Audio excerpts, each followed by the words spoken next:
billion. Wealth and weapons, two ingredients that have been at the core of the bond between the House of Saud and the United States. That's peanuts for you. Should have increased it. And some experts believe the billions in foreign military sales between the two countries has led to an entangled mutual dependency.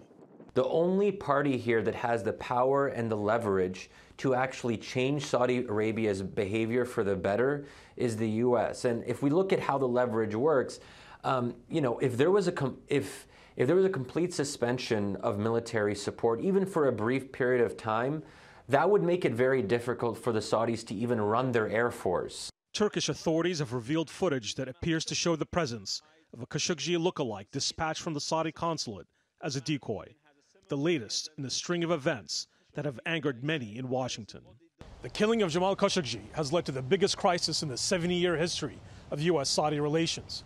President Trump has signaled that he believes that the scale of weapon sales and the accompanying economic benefits are just too much to risk. But many others in Washington are pressing the administration to take a harder line on Riyadh. You know, the biggest mistake Saudi Arabia made here is they took a dissident and made him more powerful in death.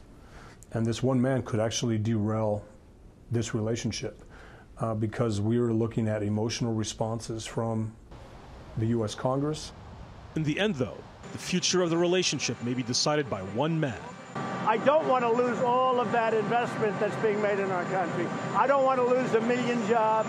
I don't want to lose $110 billion in terms of investment, but it's really $450 billion if you include other than military. So that's very important, but we're going to get to the bottom. So is it the end for the U.S.-Saudi Arabia friendship?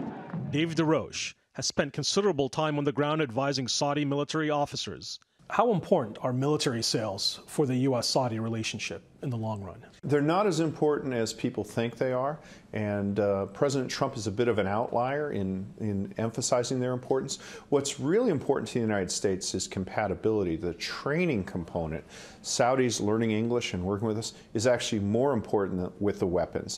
But the exchange of military hardware and investment funds may all become undone if President Trump, who prides himself as the ultimate dealmaker, concludes that the Saudis have been shortchanging him all along.